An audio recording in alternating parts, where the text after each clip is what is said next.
Good afternoon, everybody, or good morning, depending where you are. I'm Paolo Ciuccarelli. I'm the founding director of the Center for Design, and I'm truly happy to host and glad that we are hosting this conversation today.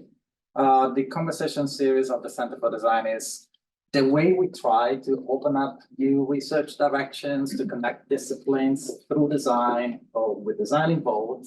That opens up for new opportunities for research. These are some of the topics that we touched upon in the past conversations. Recently, we had connections with the Law Lab and trying to investigate a little bit more deeper into legal design. We are, of course, trying to understand how AI, artificial intelligence, and other emerging technologies are changing the way we do design. And we have a particular angle on social impact in design, and I think that's where the conversation today positions.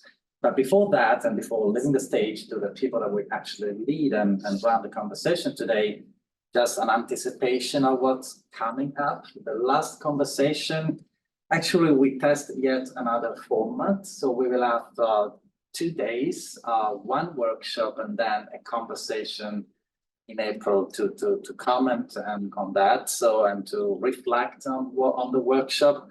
So April 10 and 12, next month, we will host Marcus Khoury from the University in Vienna and cybernetics activist. I think that's a pretty interesting title to have in direction. And he will run a workshop with a couple of other panelists. You see here the affiliation, I think. Yeah, we are trying also to innovate in a way, the way we do those conversations. But today, first and foremost, I want to also to pitch a little bit the Design Research Society conference that we're hosting in June, last week of June, before getting into the content for today. That is about disability and design features. But I'll leave the stage to Sara Hendren, Associate Professor at Art and Design, Joint Department in the School of Architecture in Cambridge, and with us some fans in the audience. And so, Sara, the floor is yours. Thank you, and welcome everybody. It's so nice to see folks online too, and welcome to folks here at the Center for Design. I'm really pleased to moderate today's panel, in part because it's just a small part, actually, of the increasing kind of hub for design and disability research and disability studies generally in Northeastern. You may or may not know that disability studies is actually, its virtue is that it's a lens even more than a field. And so it actually shows up in all kinds of places. So we have colleagues elsewhere who could have been here to join us today. We hope you'll meet them in some format in the future. So I'm really pleased to be here with my esteemed colleagues. I'm just going to introduce them by bio in the order in which they're going to speak. They're going to each just do a short introduction to the kinds of questions and work that they've been doing. I'll ask them some questions from here, and then of course we'll welcome yours, and we'll pay attention to folks online too. Please do park your questions there in the chat. So let me just first introduce Dr. Meryl Alper, who's next to me here. Meryl is an associate professor of communication studies here at Northeastern, where she researches the social and cultural implications of communication technologies with a focus on disability and digital media, children and family technology use, and mobile communication. I'll let her detail from there. We also have my colleague, Laura Forlano, who's a Fulbright award-winning and National Science Foundation funded scholar, disabled writer, social scientist, and design researcher. She's professor in the departments of art and design and communication studies in CAMD here, and also a distinguished senior fellow at the Burns Center for Social Change at Northeastern. And then finally, my colleague, Maitraye, who's an assistant professor with a joint appointment in the Khoury College of Computer Sciences and the Department of Art and Design here at Northeastern. She works on human-computer interaction, focusing on making collaborative content production more accessible and equitable in ability-diverse teams. I could say much more about each of them, but I think you'll learn more by hearing the specifics about their work. So I'm going to turn it over to Meryl. I'm just going to show some slides and take it away, Meryl.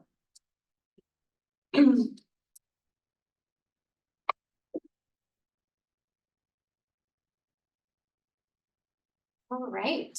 Well, thank you all for being here and being here.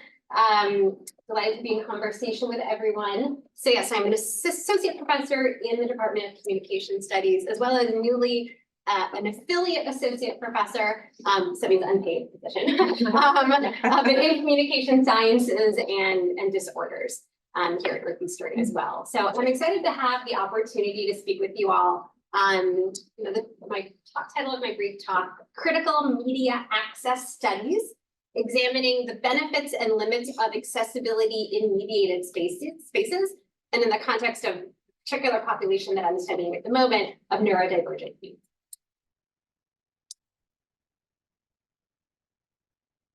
So my overall research agenda at Northeastern focuses on the role of information, media, and communication technologies in society, and particularly for children and families living with disability. And I approach this work as somebody who identifies as a social scientist, but with humanistic leanings. Somebody who tries to identify what is and isn't new about technologies historically when it comes to the social, cultural, and health implications for young people with disabilities.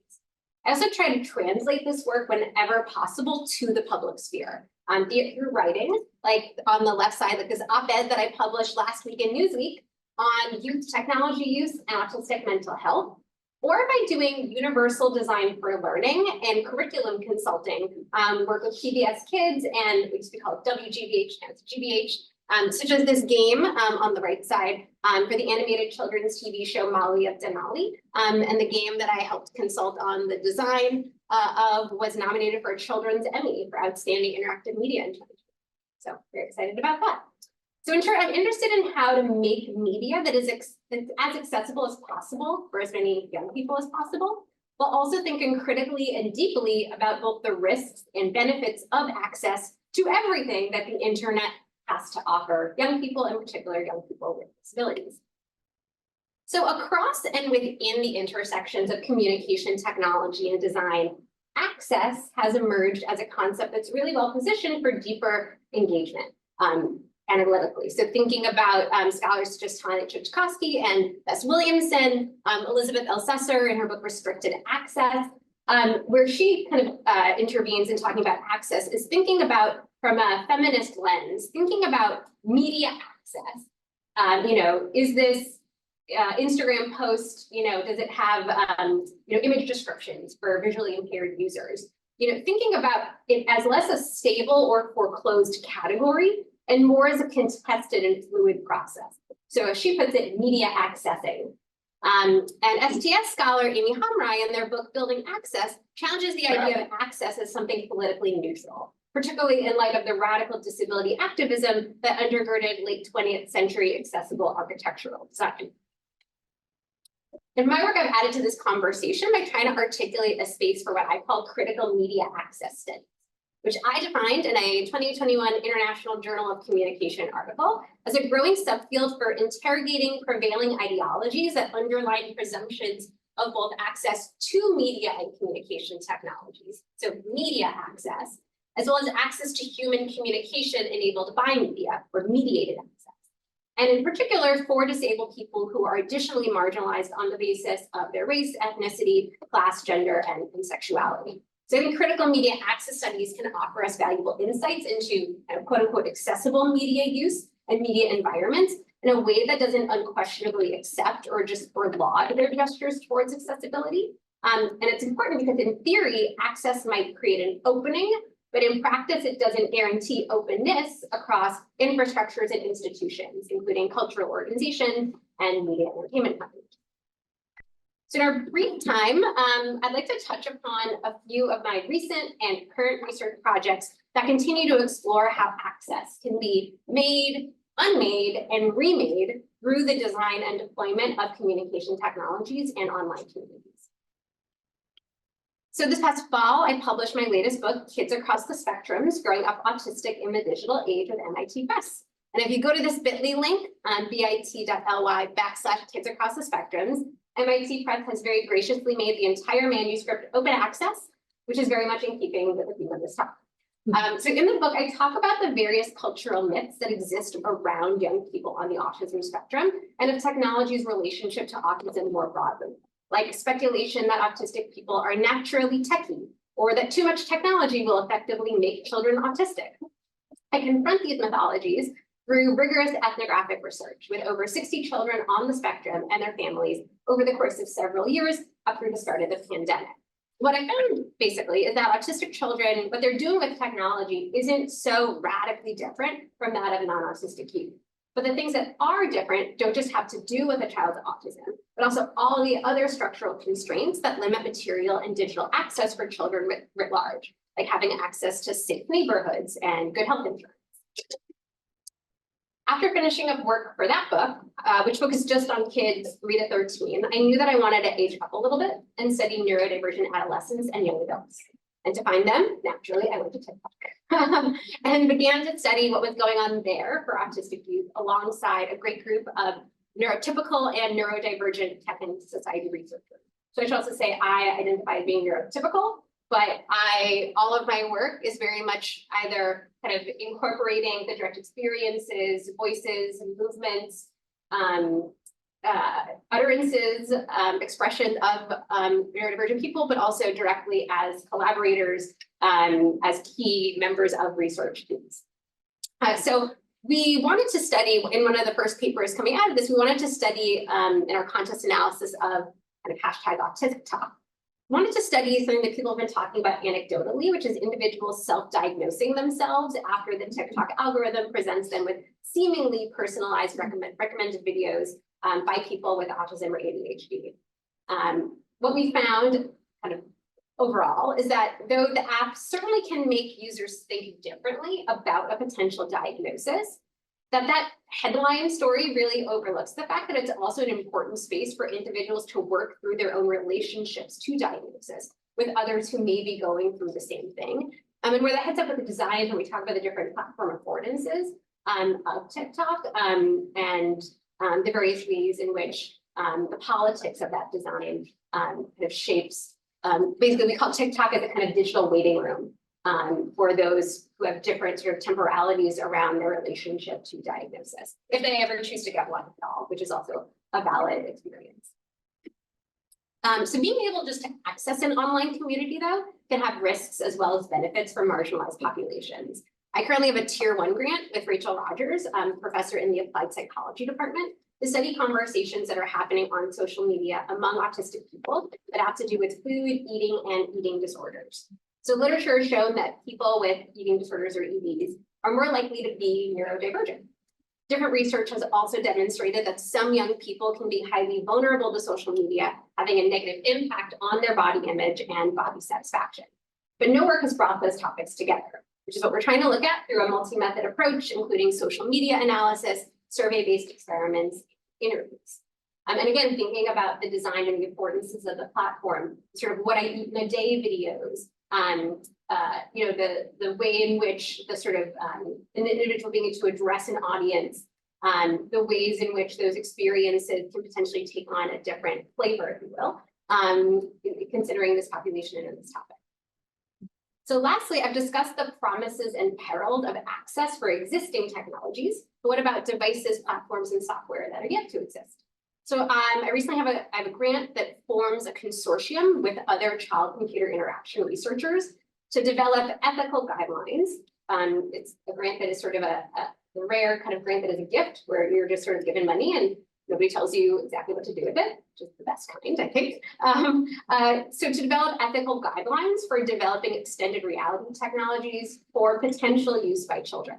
And so my part of the project focuses on soliciting feedback from kids ages 8 to 13 with autism and or ADHD, as well as adult stakeholders like parents, educators, clinicians, and therapists about who should make the rules about promoting benefits and preventing harms from extended realities and what those rules should be.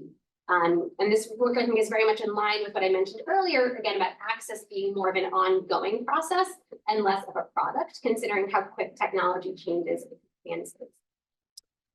So to close, my work falls under this umbrella of critical media access studies, which intervenes in communication, media, and design by interrogating the ideological assumptions, frictions, and contradictions underpinning accessibility in physical, virtual, and hybrid mediated spaces. And I'm happy to chat more with other people who are interested in developing projects in this space. Thank you very much.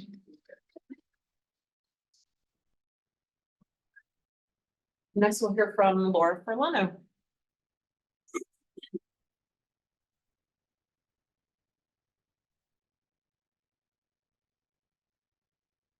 Okay, thank you so much for inviting me to this great panel.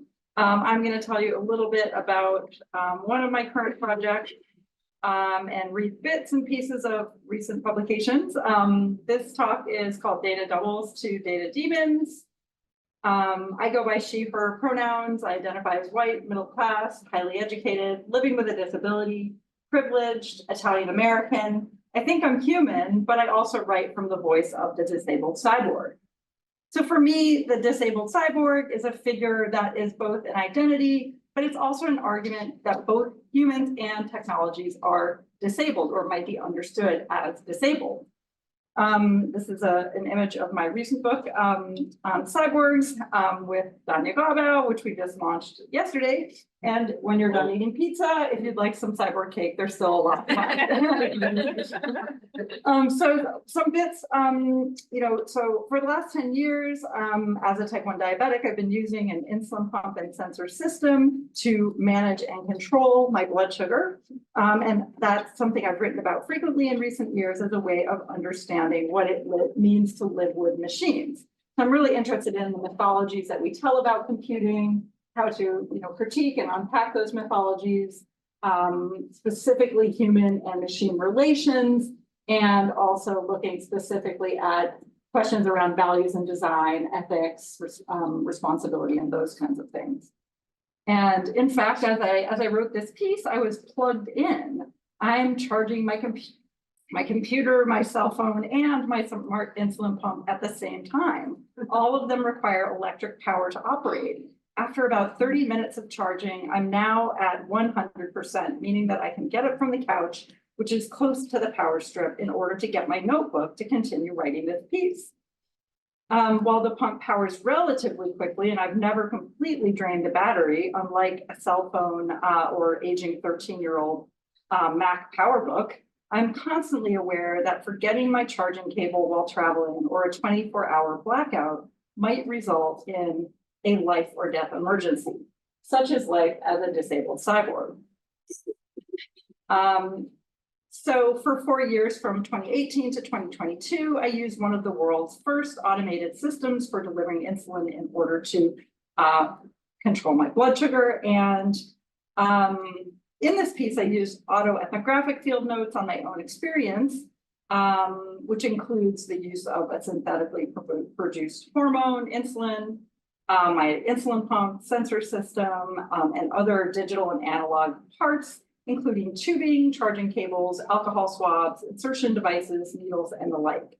And I use my own observations from everyday life with machines in order to better understand the ethical and political stakes of computing. In fact, I believe that it's my responsibility as a researcher to pay careful attention to these experiences and the ways in which disabled people have long been experimental subjects for technologies that are later deployed in the greater population. The fragile arrangement of human, machine, biotechnological, and analog things makes life possible and also sometimes quite impossible. While technologies offer new affordances and modes of living, they also introduce complexities that require attention, care, and maintenance. Software updates, regulatory changes, and medical innovations offer new possibilities, but they also remove some ways of being in the world. Habits, routines, practices, and even notions of selfhood and subjectivity are reshaped around seemingly small modifications. Often, I'm not sure whether I'm taking care of these devices or whether they are taking care of me, a turn towards a more relational, more than human subjectivity that sees humans and machines as intimately entangled rather than as discrete entities. And this is one of the taglines that I use frequently is that this AI system is keeping me alive, but it's also ruining my life. And that was really an opening, like a crack or a break in, where I was able to then engage more generatively.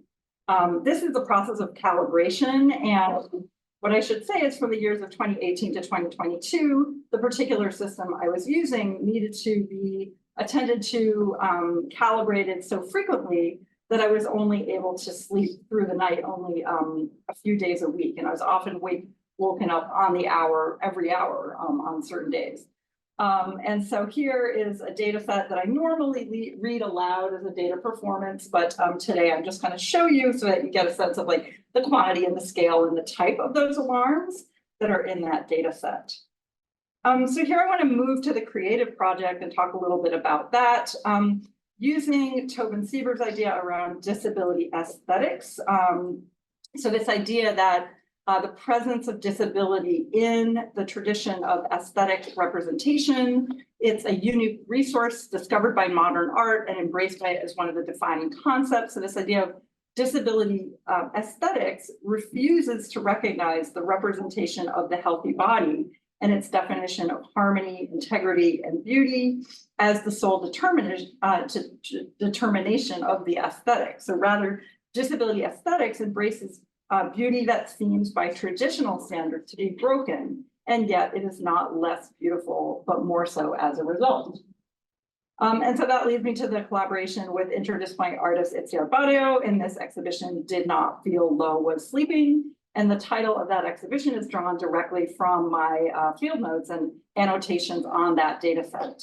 And here's an image of that gallery. And that was a solo show by Itziar with many years of her work, including many other projects. And the sculptures that I worked with her on were just 4 of those pieces. And here's an image of one of the sculptures. So you can see this concrete and rubber materials. You can see another one with air pumps, inflating and deflating. There's a bit of a close-up of that one. And here's some of the data that's printed directly on the sculptures. And so here, what I want to do is, dipping into the piece that's about to be published in Leonardo, which is an art and technology magazine and journal published by MIT Press and Arizona State, using this project to kind of then think about what data is in this particular context. So the robotic sculptures are decidedly not didactic data doubles, but rather, while they contain traces and echoes of the human and the machine from which they're derived, they're purposely abstract, obtuse, illegible, and maybe even a little bit monstrous. And this theme has critically been engaged in science and technology studies, queer theory, and arts, including disabled artists themselves. So in her memoir, Golem Girl, disabled artist Riva Lehrer writes, monstrum monstrate, monsters reveal. They strip away our assumptions about reality and they unveil the fears of our era. Disability is the great billboard of human truth. Add it to any discourse and we can see what humanity truly values. And she draws on Latin etymology of the word monster. And she also interprets the novel Frankenstein as a story about a disabled child and its parent. And here's another image from the exhibition with the data that's framed. And this is actually going to be the cover image on the Leonardo special issue. Here is a video of one of the sculptures in motion, which I'll just play quickly to show the motion.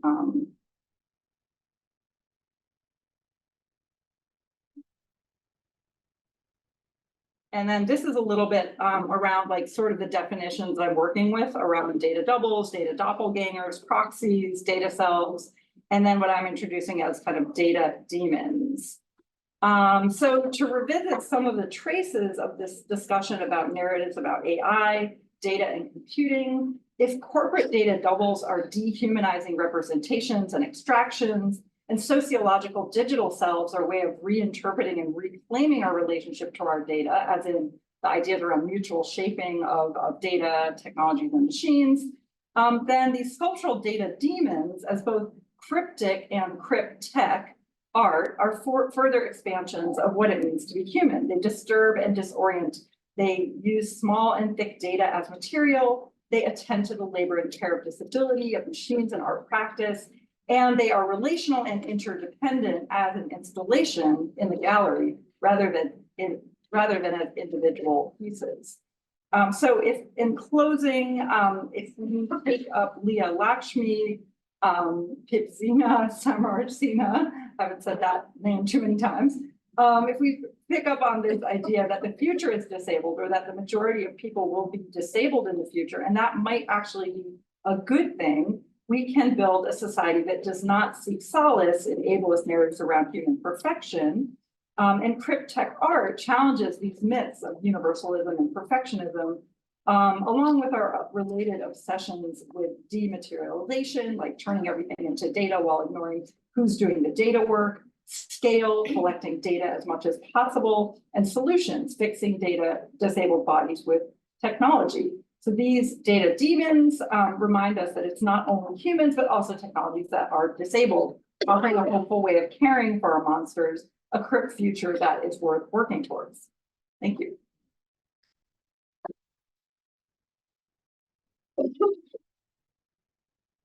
And finally, we'll hear from Maitraye Das.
Hello. Sorry. No worries. Perfect. So hello everyone. I'm really excited to be here today to talk a little bit about my work on designing for accessible collaborative content creation in ability diverse teams. By that I mean teams where people with disabilities work with non-disabled collaborators to create content together. And I will mainly talk about one line of work that I did with a group of blind fiber artists at a community building studio. So I'm going to start with a story, and this is a story of a weaver, let's call her Lisa. She's about 60 years old, and she is a legally blind weaver and also has nerve deafness. And so she lives in this assisted living facility where she works in a weaving studio with other blind residents, and they are sighted instructors. And for the past 9 years, when I last met Lisa, she has made many different woven products like tote bags, dish towels, runners, rugs, and so on. And so the image on this slide is from the last time that I met her, and she was working on this tote bag with black and blue yarns. And she was planning to work on a red colored bag next, which she wanted to give to her niece because that was her favorite color. And so Lisa is a disabled artist who enjoys working in this community weaving studio and making all these woven products that she can sell and also gift her to her family and friends. And she is also a proficient musician and songwriter. She can play 67 instruments, including harp, flute, and piano, and so on. So during my interview with her, Lisa talked about the value of her work to herself and others. So she said, our music, our weaving, our art is a part of our lives. As a visually impaired person, from spinning to knitting to crocheting to weaving, I want to keep this art alive so that if you go to a cultural center, you see my legacy. Whether you knew my name or not, my name is in my work, and this is who I want. So Lisa's comment really illustrates how disabled artists like herself have produced rich and innovative arts over the years that celebrate disabled ways of knowing and being. But where does Lisa's story fit in with the contemporary maker culture? Although maker culture has been praised for democratizing design work, we know from scholars who have questioned whether it is truly democratic and inclusive or not. And who gets recognized as a maker and designer?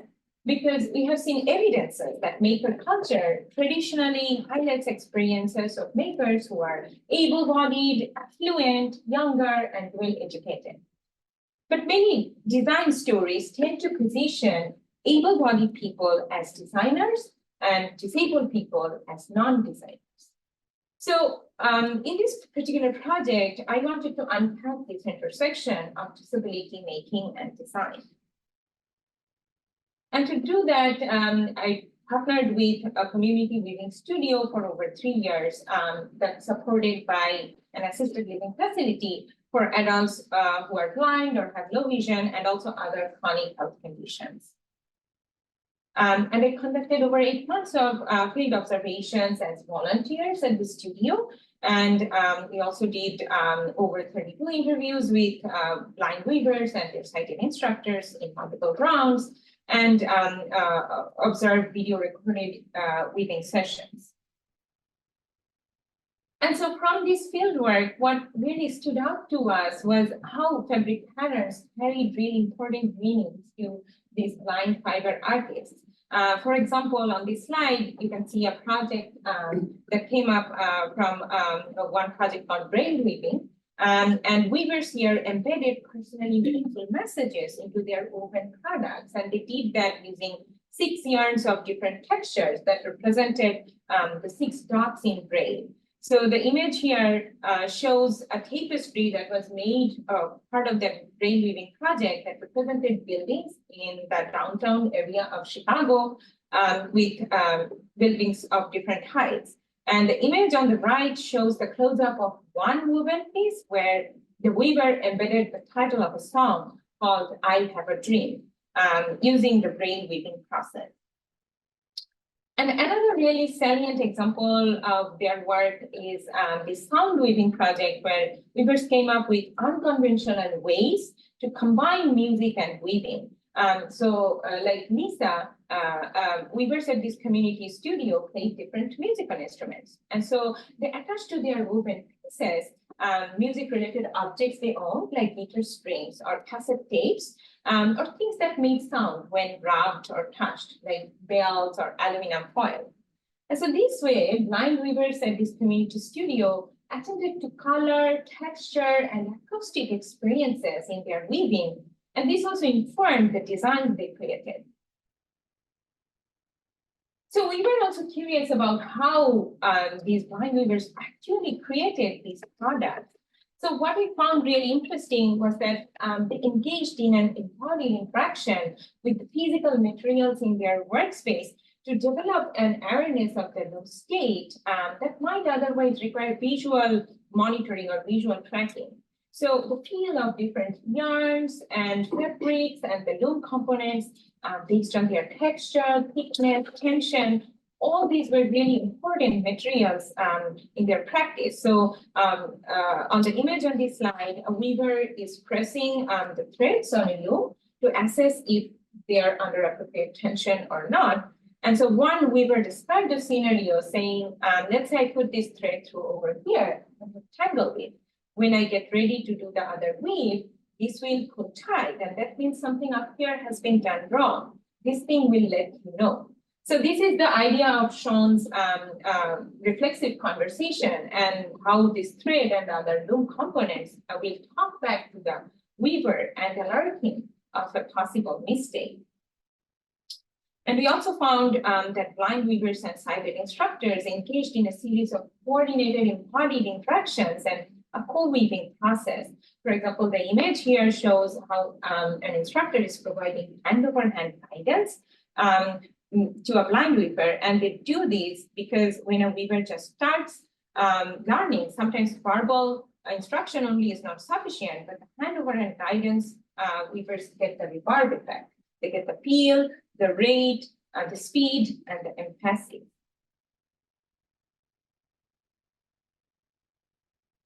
But more importantly, these kind of adaptations were designed collaboratively. So in this weaving studio, blind weavers had the agency to decide what kind of support they would need and how that support will be operationalized. So as one instructor said, that they will often ask the weaver themselves, what would be helpful, this or this, and they will then make their decision. So a lot of it is collaboration.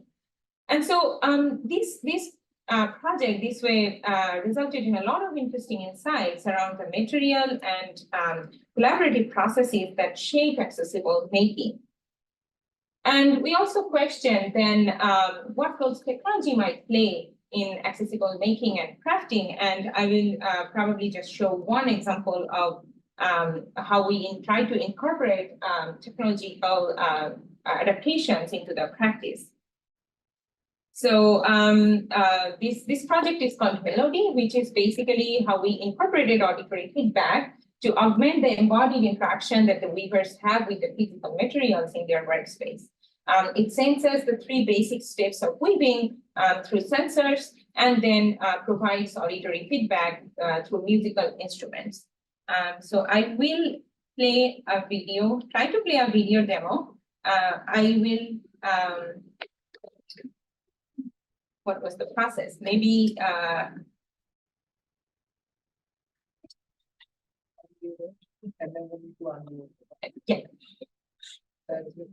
So unmute, so mute that and I will. Yep, it's done. No, it's not muted. It's not yet muted. It's muted on the computer, this computer. Yeah, and you need to unmute the computer.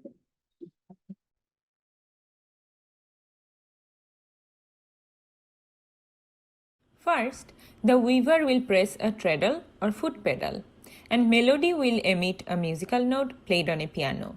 Different treadles are indicated by piano notes with distinct pitch.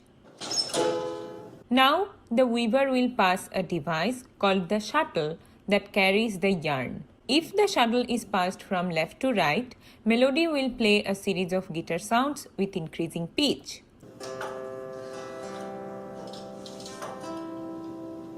Now, the weaver will pull a wooden frame called the beater. Depending on how forcefully the weaver pulls the beater, another guitar sound will play. And this cycle is repeated over and over again.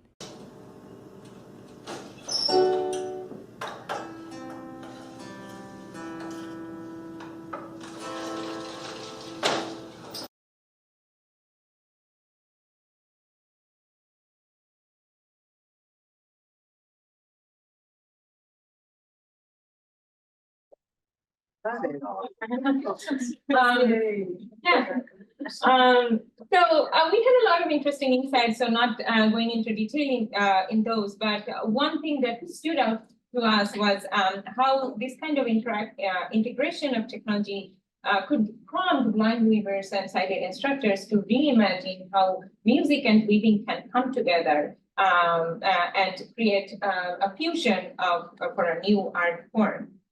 And so to summarize the key takeaway across this line of work, we can understand accessibility as shaped by interdependent relations and negotiations between collaboration. So the technologies that we tried to design was not to replace the existing relationships that blind fiber artists have at this community weaving studio with their sighted instructors, with their looms. But rather we try to see if technology can enhance those mutual relations and interdependent practices. So we borrowed from these disability studies, borrowed from this notion of interdependence that comes from disability studies scholars, Mia Mingus and Amy Khoury and Khoury Farn. And we think of technology as only one piece of the puzzle, but not the be-all and end-all solution to socio-technical experiences. And we think about how accessible interactions can be enhanced to make to enhance these interdependent relationships, and how we can think about incorporating new multimodal interaction techniques to into our collaboration and content creation tools. And in doing that, how we need to consider the way we architect for not only for collaboration or creativity, but also how these interactions are shaped by what I call asymmetries and ability diverse collaboration. So this was just one example of the kind of work that we do in our lab, which I call Technology, Equity, and Accessibility Lab.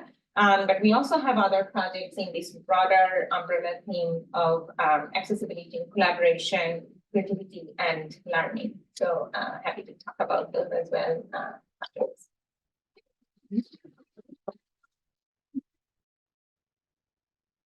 Okay, great. I'm gonna just throw a couple of questions to each of you to answer in whatever way you see fit. They'll go a couple of ways. Let me just start by saying each of you works in different ways between disability studies and tools or devices that have historically belonged to a broad canopy of what's called assistive technology. And indeed, in this country, we're living in about 100-year tradition of what's called rehabilitation engineering. That's very tied up with post-war veteran care, the kind of logic of the clinic, the rehabilitation paradigm for employing very often really good technologies and often actually pushing forward technically scoped innovation for the purpose of recompense and a kind of national project that attended that. So we live in this long history of rehab engineering. And meanwhile, the disability rights movement, especially starting in the 1960s in this country and elsewhere, and a long history of disability culture, disability identity, disability rhetoric, literature, all kinds of things, has come together, has come to the fore in a kind of political visibility that's fairly recent, deinstitutionalization. We can point to all kinds of social movements that have paralleled this kind of rehab engineering. And now we are in a moment where there's a lot of effort to use those insights, the kind of rich humanistic and social science understanding of disability and indeed its politics, to help do two things: to reframe both what counts as technology, tools, devices, material culture, and I think all three of you are looking in places that tend not to be looked at with near as much close attention, but also to reframe disability and ability itself. So the capacities of the body, human worth. And so I heard you today talking about demythologizing, kind of standard headlines and popular narratives that flatten people in these processes. The employing of art to maybe disenchant from the kind of like flat cyborg futures, but re-enchant toward a kind of open, creative future. And then again, taking up arts and material culture as making possible relations that maybe are not even available in a kind of typically, neurotypical able-bodied paradigm. So what is your response to either of that? You want to take up reframing technology or reframing disability? Take that anywhere you like. I think for me, it's definitely about reframing technology at first, but then specifically narratives about AI-driven systems. So it turns out that the insulin pump and sensor system is discussed as an AI-driven or smart system. And of course, it is supposed to help people, in that particular role as a, in order to, manage and control the blood sugar, basically is the device's purpose. But what I really tried to, I think with that project, partly it was because the experience of using that particular device for those particular 4 years was so intrusive and so harmful and so labor intensive. And, there's so many other stories that I could share that it really was about, critiquing mythologies around AI perfection and the fact that the mythologies are that these technologies actually work as they're claimed to work. They actually don't, and so that's like number one, I think, mythology to try to really kind of, but I think on the one hand, as a social scientist, which is my original training, the critiques can also, you can get stuck with the critiques and then not know what to make of that. Like, can you do something with that experience that's generative? So I've done a couple of things. I've made a bathing suit that would accommodate the insulin pump. I've done robotic filters project. I'm about to start a weaving project, and that's sort of those arts and practice-based engagements allow me. I think art is so great in that way, in that it is an intervention that, its general role is not to follow like the mainstream understanding. Its general role is to like disrupt and disturb those things. So in a way, then once one has some kind of a prototype or a project, then they can rethink their theory through that. And then, so that's kind of what I would say the main mythology that I've been working with. Yeah. Yeah, I've been interested in these points of friction of where, I guess like one population would frame a technology as a mainstream everyday technology, and one group would define it as an extraordinary, exceptional, assistive technology, and where the power lays in making those determinations and the implications of the exertion of that power in making those determinations. So in my dissertation work and in my first book, it was looking at the role of mobile devices, in particular iPads, as something for individuals who for various reasons are not able to use embodied oral speech. For adults that might be having a stroke, a aphasia-related stroke, or for young children it might be having cerebral palsy or Down syndrome or being on the autism spectrum, and using this piece of technology to essentially talk. But the fact that, and there used to be really expensive computers, still are very expensive computers that only do that thing. Stephen Hawking had a computer that did a lot of things actually, but it was the kind that also could primarily just do that. But insurance, not in the United States at least, not being very keen on buying kids iPads or subsidizing iPads that kids could just watch YouTube on, because they could also do those things with these technologies. So the power around, this technology can do all these things and it's regularly praised, and yet that is also the thing that might keep somebody from communicating at all. And I think even now about my current work, thinking about disordered eating and autism and the sort of how information about one's own condition is both reflected and refracted through social media. So looking at videos that people post from recovery, talking about how their recovery providers are ableist, and then how that might speak to audiences of individuals who might suspect that they have an eating disorder or do. And so the sort of open-endedness of, this is a technology of recovery, of data recovery, recovering one's selfhood, but also, just finding a way to tell different stories that are not part of the clinical narrative, or if they are thought of, it's something maybe potentially to take away or to remove from the recovery or clinical experience, not having your phone. So so just looking at it less, I think for me, like the exact formal definition of where these things are, but what's the power in defining. And the iPad is such an interesting example, right? Because I remember when it first came out, there was this kind of complaint that it would be only a consumption tool. You remember this? Yeah. It was like a million years ago. But in fact, and I remember then that there was a sort of accidental huge push in accessibility because of closing the gap between what had been the abstraction of the mouse and then the kind of the direct drag and drop, right, of touch. And now you have entire iPad orchestras that are particularly successful, as I understand it, for young people on the spectrum, right? So in fact, nobody had the imagination, it seems like, not people. I mean, Apple actually has a lot of good accessibility going on, but it doesn't seem like anybody really anticipated the way, am I right, that those things would converge? Yeah, I mean, there's a long history. I mean, I think about the world of human-computer interaction and a lot of things that have been experimental prototypes for a long time.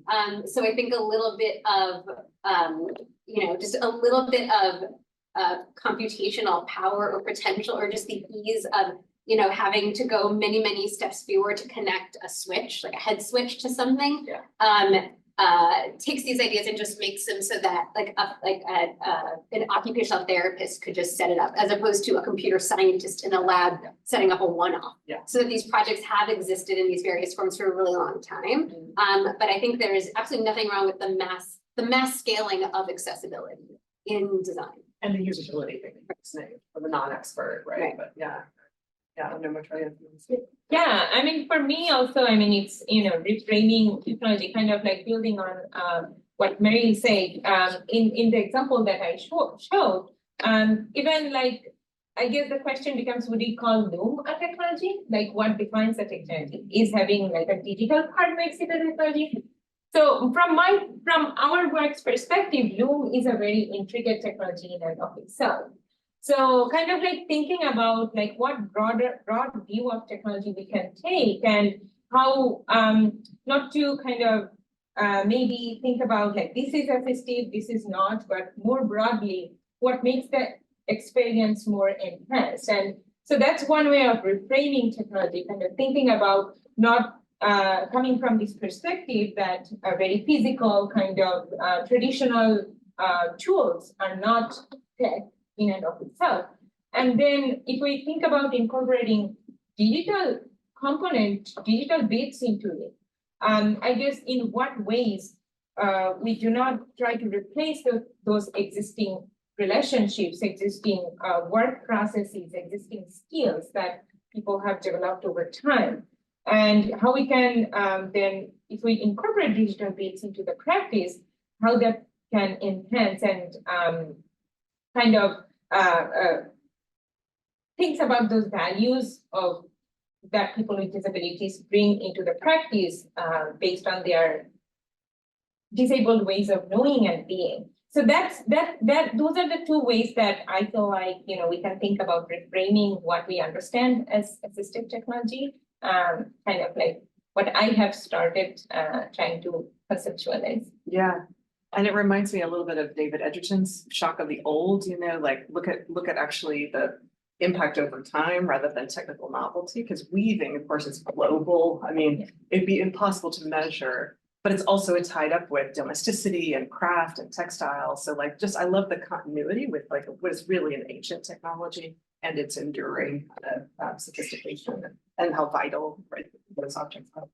Yeah, thank you. Okay, well, so speaking of impact, design and technology for disability is usually evaluated on its impacts, the way we talk about the logic of scale and practical use for the stuff that we build. And certainly in rehab engineering, those traditional engineering metrics are often brought to bear. So I want to know, like, who are the ideal audiences for your work, the interlocutors for that work? So, I mean, you all publish academic papers, but who is in your mind's eye that you're thinking, they have this idea in mind, and I'm really hoping to help move, either expand this conversation, to speak to this audience who hasn't yet heard this critique, because, you know, you could be talking to HCI crowds, all of you could be talking to, I mean, in your case, Meryl, to educators, you could be talking to psychologists, right? You could be bringing, in other words, a tech literacy to this. So who is on your mind right now as your kind of ideal interlocutor and those audiences? And what are you trying to do, if not do, like, well, is it scaled and then it was successful? You know, yes, no, like you're trying to sort of put forth a different kind of metric of what efficacy looks like, what meaning looks like. So that's kind of a two-part question. I mean, I think everyone could really benefit, and everyone, I mean, within institutions like universities, I mean, out in the public sector, in public policy and business, I think everyone could strongly benefit from taking a disability perspective to the kinds of questions that they're looking at and reframing technology in the way that we've just said. But I think the unfortunate thing is that, generally speaking, when we start talking about questions about race, gender, and disability, sexuality, or other kind of identity markers of sorts, the only people that tend to be interested are the people that already have that identity, you know. And so I think that's the really difficult part, is that disability studies and critical disability studies and cryptech art has such a huge potential. And often we say that, like, designing for disability is designing better for everyone. And that's been true, like, and obviously, Sara, in your book, you show many examples of where that's true. But how do we, you know, take the stigma, I guess, away from focusing on those particular subjects, right? And get more people interested in talking about it. And to some extent, you know, more people will probably identify as disabled and be more public about it if there was, you know, less stigma around it. Yeah. And maybe some of that is the bridge to the mainstream tech. So it's TikTok, or it's the insulin pump is a familiar technology to some people. Like they thought of it as biomedical, but maybe not cyborg, you know, and again, textiles and the familiarity of that. Yeah, what else? Yeah, I mean, I think about, like, I'm interested in, I guess I do a lot of work with PBS kids. And so for me, it is thinking about that has a public service mission to, you know, support all kinds of children, all kinds of backgrounds, with the capacity to imagine a better future for themselves, for the world, and using media and digital media, screen media to do that. And so I find that, I think, as much as I write, as much as I try to do like other interventions, being able to take a universal design for learning approach, which is sort of a way of approaching the design of pedagogy and curriculum, through an understanding of neuroscience and the different kinds of ways that different kinds of brains learn, move through the world, process information, etc. And applying that to the design, not just of a curriculum or a lesson plan, but to digital platforms. And so I've had an amazing time doing that kind of work with those folks. And those are games that are for, for all kids, not just for kids with disabilities. So I appreciate that work. But then, yeah, it is. I think I am somebody who, like, at my work, I don't think will ever, say never, but it's not, I don't think, traditionally going to be funded by autism, research funders, because it's not. I would like to think some of the mental health stuff is absolutely directly related to the things that they would be interested in. We'll see, but so maybe the ways that I'm approaching the questions of the spectrum of autism from a not inherently deficit, related perspective, but absolutely addressing where actual material health inequities exist. And people do want, I honestly want to be fixed. They want the conditions that they are living with to be less harmful and for others to do less harm to them through the built and engineered material environment. So yeah, so those are the kind of ways. So it is presenting to, I've presented work from my book to autism, pediatricians, Boston Medical Center. I've, been doing work where I addressed like webinars for parents as well. So kind of, touch, but for me, it's like the coolest part always just comes from people. Especially, I feel like I've written in the book, a population that doesn't get a lot of attention is neurodivergent parents of neurodivergent kids. A lot of it is like the assumption of like the child might have a disability, but the parent isn't. And so the parent has to sort of come to understand disability in a way that involves then how they get to know their child. And in my ethnographic research, that a lot of the parents were not that. And they might have particular insights to bring to bear on this conversation that are really important to include too. So it's surfacing that information, that data, those perspectives that I think are also incredibly valuable. For me in particular, obviously, some of the work that I did not present today was about mainstream technologies like, Google Docs or Microsoft Word or, collaborative ideation tools, whiteboarding tools like Miro, Figma, and so on and so forth. And so some of those work, one direct interlocutor is definitely the technology companies, so that, there's two issues of scaling some of these solutions that we try to come up with, but so that it gets to the point of where the iPad or iPhone is at this point, which started with a very research prototype, but then became mainstream and became more accessible to a wide audience. And so definitely one form of conversation I have is with those technologists and developers, and then and those mainstream technology companies. But then another form of conversation I also try to have with the actual community that I work with. So a lot of my work is also very community centric, where it's kind of what we are understanding from the work, kind of like taking it back to the community. So for example, I did a collaboration with a preschool classroom, for neurodiverse students. So it had both neurotypical and neurodivergent children. And so we tried to deploy a toy robot to kind of support and enhance their computational thinking and social play processing. And so the kind of understanding that we received from that project, we took that back to the educators and the parents. And so kind of like some of the insights that we get is in taking that back from an educational and learning perspective to the community itself. So communicating with the community members is also a big part of the work. So for example, the work that I shared today, it was kind of communicating with the staff at this assisted living facility, who kind of organize public exhibition for some of these art and weaving projects that the residents do. And also communicating this with the residents themselves so that they can show it around with their friends and family members. So it's a combination of both. Sometimes it's scaling things up for broader reach. Sometimes it's also very nuanced interpersonal communication of how we can reimagine technology and what technology is for disability and design. Yeah, thank you. I want to open it I have another question, but I want to open it right now because if you have a question, especially if you need to dash out, I want to make sure we make room for it.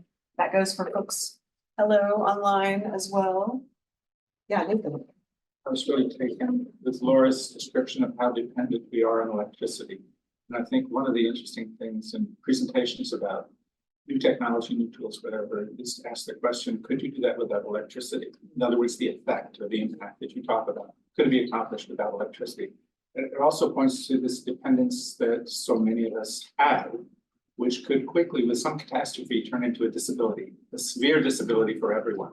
So I think your point about if you solve for the worst case, everyone else benefits is something more people should pay attention to, given the state of the world. Just with regard to electricity. I mean, Aristotle said the human being is a social rational animal or a rational social animal. And Alistair McIntyre says the human being is a dependent rational animal. So putting dependency right there in that three-legged stool. I think about that all the time. That just reminds you of just. Contingent as well. I teach a class, I teach primarily two main classes here. One on youth and communication technology and one on mobile communication. And the mobile communication class, one of the days that I've added to the lecture of the past year or two is a day thinking about unhoused populations, homeless populations, and their relationship with mobile technology, and how for a lot of them, so they have many different ways of getting a mobile device, getting the ability to charge their device. That is itself like a very political struggle, and like where one can do that over what duration of time, and to not have, to leave a place and to come back, to not take that for granted. So yeah, so absolutely there is a definite politics to the power to plug in, and when we think about it, the power to unplug as well.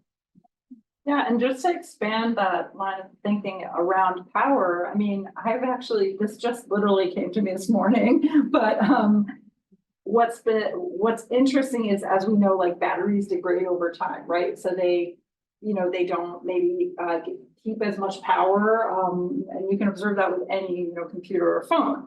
However, I've noticed that phenomenon with the insulin pump, and I'm like, wow, like this decay of the battery's ability, once you have routines in place that allow you to remember that you're supposed to power it in the first place. I mean, lots of people find out, oh my God, the device just died. Now what am I supposed to do, right?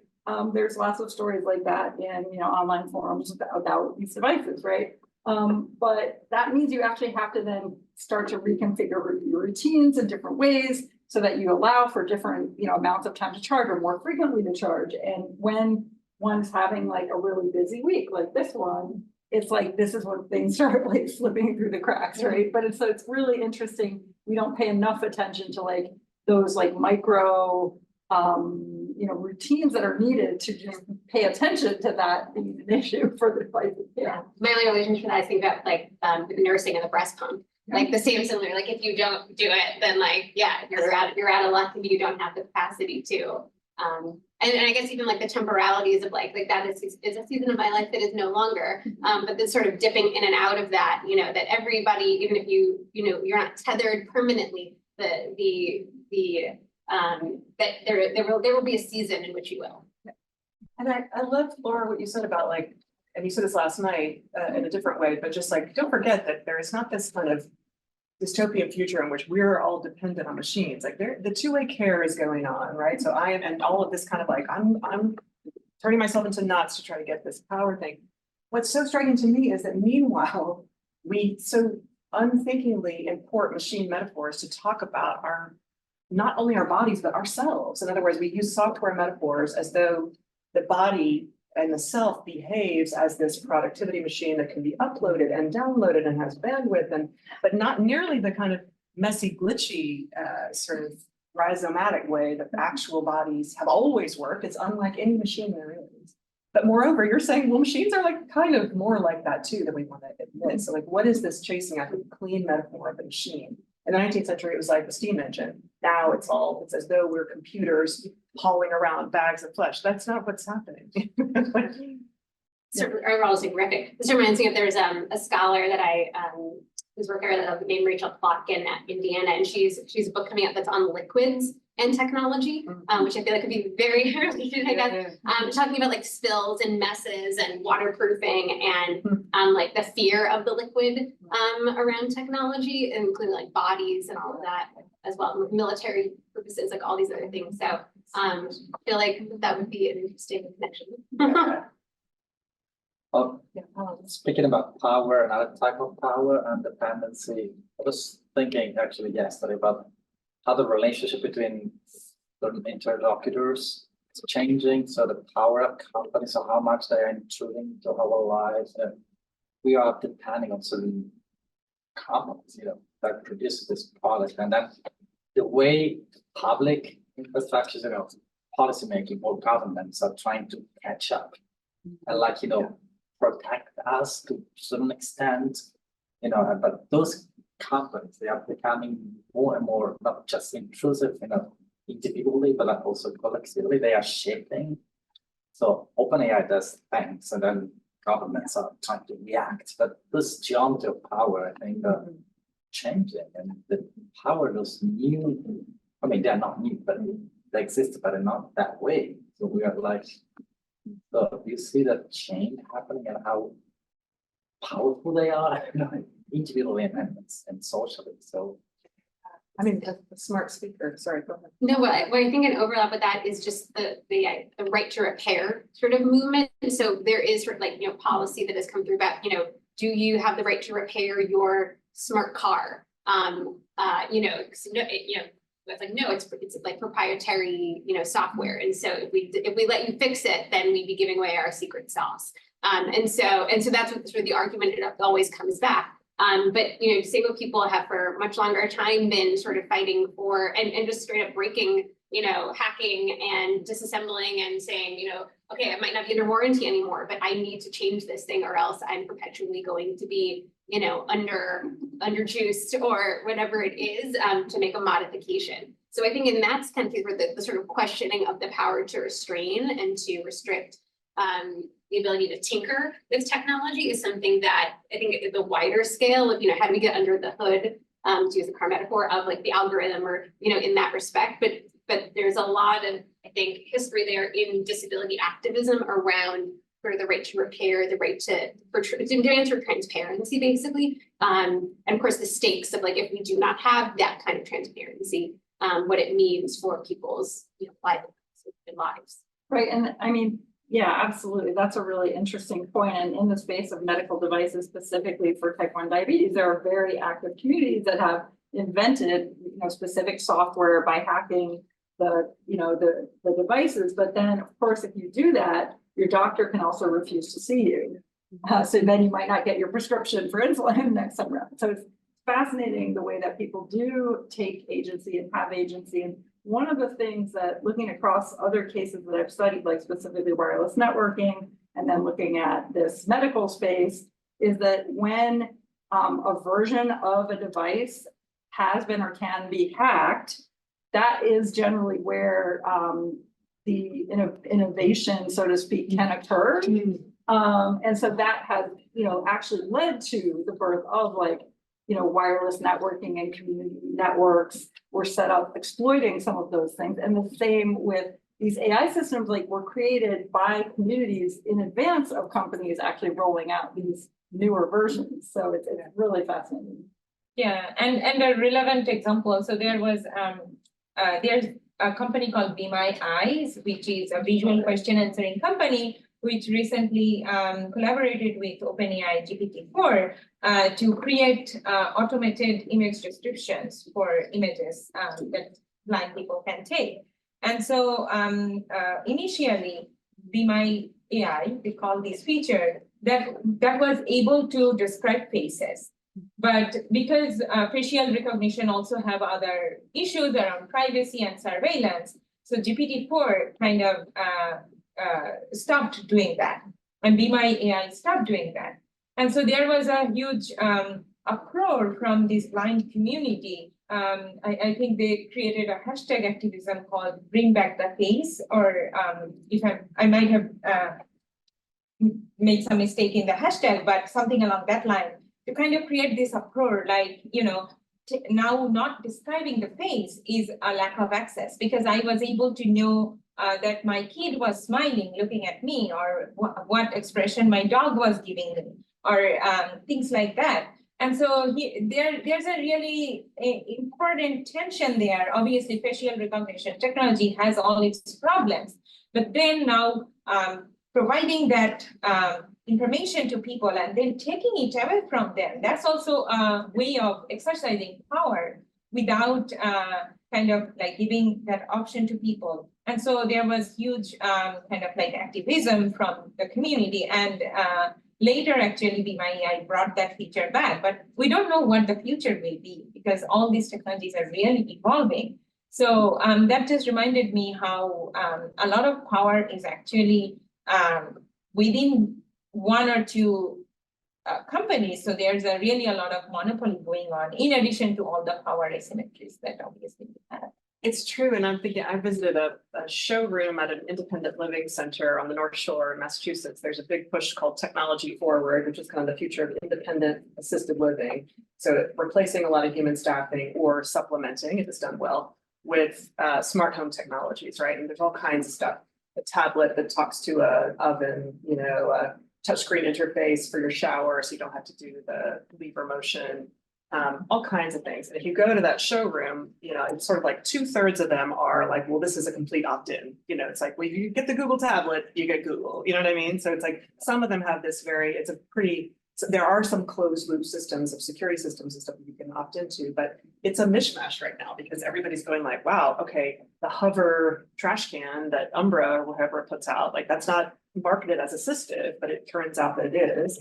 But when we're talking about the big, Alexa alone, right? It's like, this is such a either or choice that you make, right? Either you have that recording device in your house, or you have like rich voice activated commands for smart home stuff. So nobody knows what to do. As you say, governments are reactive at best. Yeah. What else is on your minds? Anybody in the chat?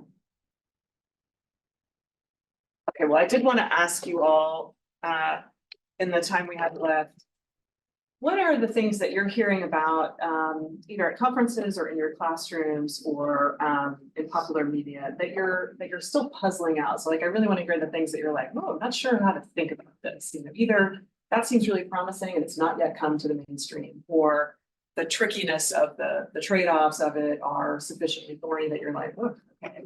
What are the things that are kind of like on the cusp of your understanding, or kind of keeping you awake a little bit, maybe in a productive way?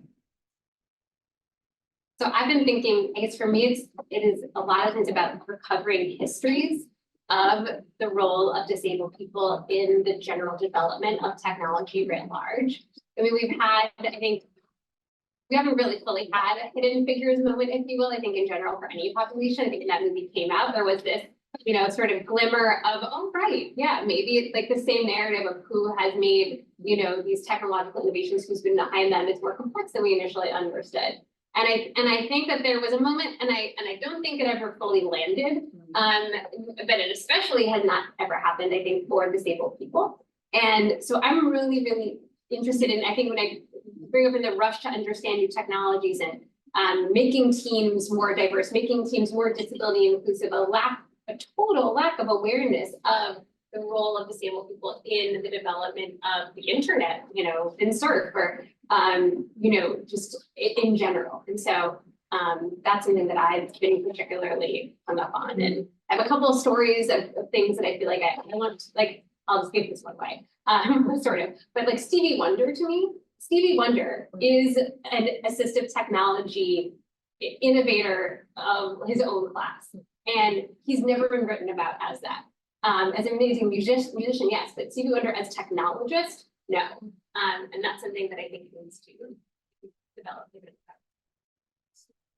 I'm thinking a lot about the experience of disabled faculty, staff, and students at universities. I recently launched a network called T1 Design, which brought together in its initial meeting last month about 10 artists, designers, scholars, media studies folks that are all type 1D, but also have a writing practice or an art practice or HCI, for example, a coding practice.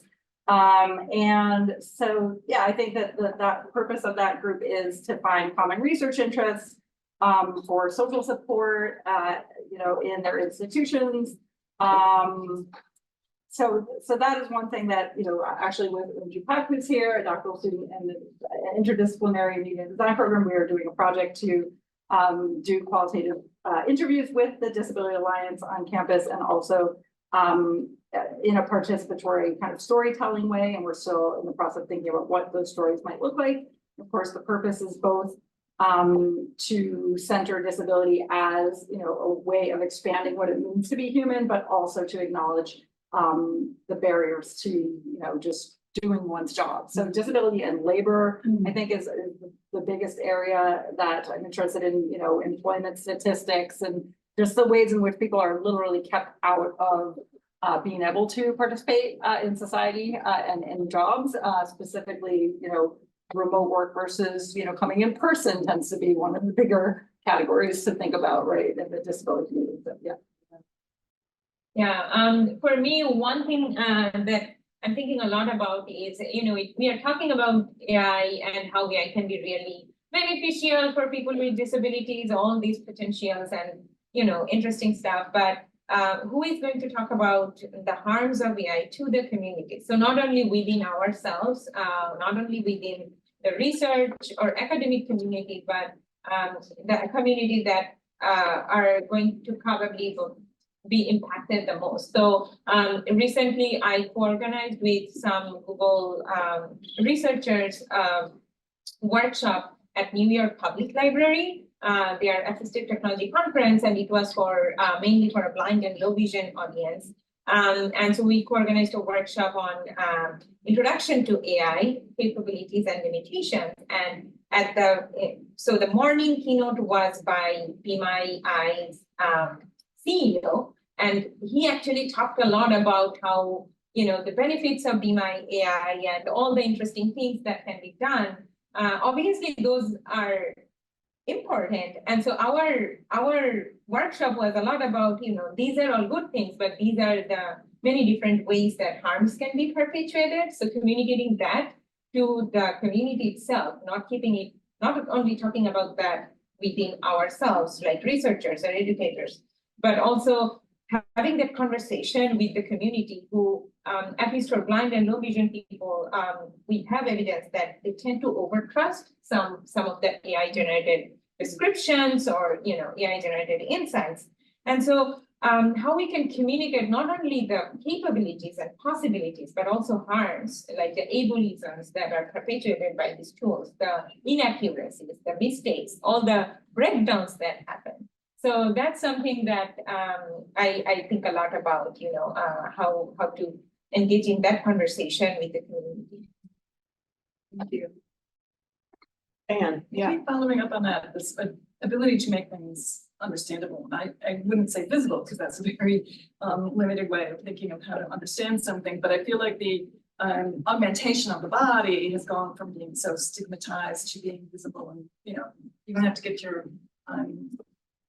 prosthetic with painted freckles on now. You can just let it be whatever it needs to be. But what about the things that are more the mental health or the differences we have? How do you think those stigmas will get broken down? Is it going to be something where we're more proud of that? Maybe it already is, but I feel like stigma is still a big part of the discussions about, am I relying too much even on AI, but also on what we can't see, I guess. And again, that's a very limited perspective. So even saying that, I'm like, oops. Well, so do you see breaking down? Self-diagnosis is a whole thing. Yeah, I mean, stigma took a whole like treatise on stigma.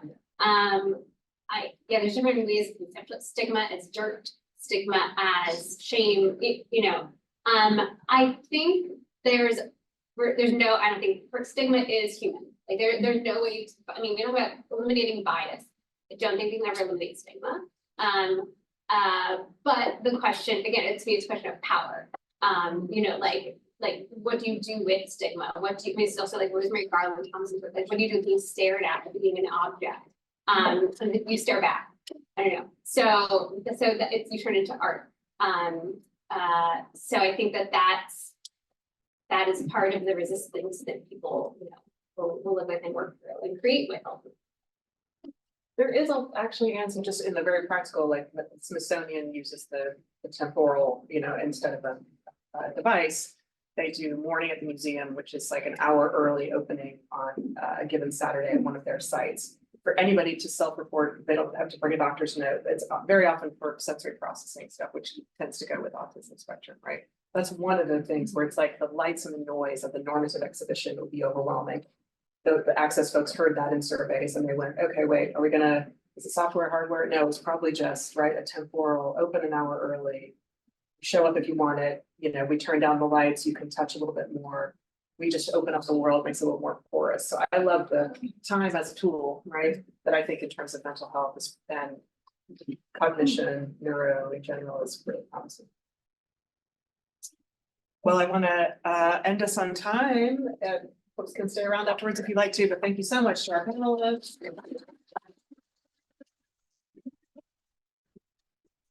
Center folks want to say anything? No, just reminding about the April workshop plus conversation. I don't know, Neil, if you want to say something about it, as you are here and Sure. you're the person that led.